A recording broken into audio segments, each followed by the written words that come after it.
la première fois que j'ai entendu parler d'Ada Lovelace, c'était quand je m'intéressais à la programmation et que j'ai réalisé qu'un langage de programmation qui a eu un certain succès a été baptisé en son nom, Ada. Et bon, c'était intéressant et j'ai découvert deux choses. D'une part, que parmi les pionniers de l'informatique, il y avait une pionnière. Ce qui, je crois que c'est le sujet un peu de cette discussion aujourd'hui, dans un monde assez masculin, n'allait pas de soi. Et la deuxième chose qui m'a frappé, c'était que ça datait, je dirais pas de Mathusalem, mais enfin, on parlait du milieu du 19e siècle. Hein. Pour l'informatique, ça peut paraître surprenant. Et bon, j'ai pas poursuivi et je suis retombé sur Ada Lovelace plus tard, hein, en lisant ce roman de William Gibson et Bruce Sterling, hein, La machine à différence. Hein. Alors, pour les amateurs, c'est ce qu'on appelle une uchronie steampunk. Bref, c'est une variété de science-fiction. Et dont un des protagonistes est nul autre que Ada Byron ou Ada Lovelace, au choix, qui est la reine des machines dans ce roman.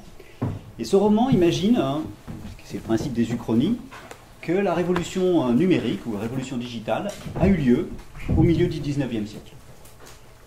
Et que sous Napoléon III, la France vit dans un monde digital, le même qu'aujourd'hui, avec des photos numériques, des diffusions de cinéma en plein air avec des images pixelisées, à ceci près qu'elles sont propulsées par la machine de Babbage, hein, donc qui fonctionne à la vapeur.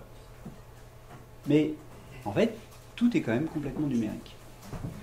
Je recommande la lecture, c'est assez rigolo, ça se laisse bien lire. Hein. Et du coup, ça m'a beaucoup fait réfléchir. Hein. Et notamment, ce qui m'a frappé à ce moment-là, c'est que, puis en y repensant à la demande de Caroline, hein, c'est que, d'une certaine façon, Ada Lovelace avait mis le doigt dessus, elle avait inventé l'informatique hein, un bon siècle avant que l'informatique soit réellement constructible. Hein, l'informatique, ou le numérique, comme on l'appelle de temps en temps maintenant, pour moi étant le fait de pouvoir coder l'information de façon à permettre à des machines de traiter cette information et de créer de la nouvelle information. Ce que l'analogique ne permet pas, ou beaucoup moins. Et Ada Lovelace avait donc imaginé cette informatique hein, avant, ou en faisant abstraction du substrat sur lequel ça allait tourner. Alors on pourra toujours dire, et les historiens ou historiennes me corrigeront ou me compléteront, certes il y avait la machine de Babbage qui l'avait inspiré, mais j'ai le sentiment que, ou du peu que j'ai lu, que Lovelace voyait très bien que son idée allait au-delà de ce que la machine pouvait faire. Hein. Hein, cette idée, c'était un concept. Le fait qu'on puisse numériser, au sens rendre numérique, traiter numériquement, hein, de l'information. Cette idée est très importante et je l'ai retrouvée à plusieurs reprises. Hein. Je voulais vous donner un autre exemple, hein, apparemment très différent. Le livre, un des derniers livres, ou le dernier livre de Hermann Hesse, Le jeu des perles de verre. Hein. Alors, dans ce livre foisonnant, Hesse imagine un jeu qui est une espèce aussi de langage, donc à mi-chemin entre un jeu et un langage, hein, qui permet de traiter numériquement tous les concepts. Hein, ce langage permet de manipuler les concepts hein, et de les faire obéir à des règles qui sont justement les règles de ce jeu.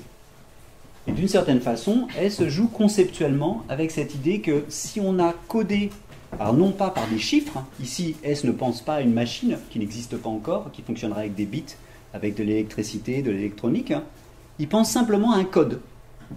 Et s'il y a code et règles, il y a jeu, il y a la possibilité de faire en fait du numérique. Hein, donc il y a des interprétations que je laisserai aux spécialistes. Est-ce que S pensait au progrès de l'informatique, à Babbage peut-être, peut-être pas, c'était peut-être pas son propos. Mais c'est un jeu, et ce jeu a comme substrat des billes de verre, hein, même si ce n'est pas extrêmement décrit dans le détail dans le livre. Hein.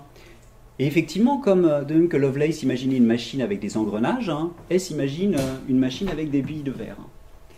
Donc, c'est pas du tout la même chose que ces petits objets électroniques hein, que vous avez tous sur vous. Néanmoins, conceptuellement, ça fait la même chose. Et j'aimerais vous citer un dernier exemple, parce que j'ai prévu d'être court, qui n'est pas tiré de la littérature, mais qui utilise aussi des billes. Alors vous avez peut-être, ou moi j'espère, entendu parler de l'apprentissage machine, le machine learning, ou le deep learning, qui aujourd'hui permet de faire des miracles. Eh bien, vous avez devant vous la première machine de machine learning, qui a été conçue par Donald Michie en 1961, avec un joli nom, Menace. Cette machine apprend à jouer au morpion. C'est pas hyper ambitieux, le morpion, sur un damier de 3 par 3, mais j'insiste, c'est pas que cette machine joue au morpion, c'est qu'elle apprend.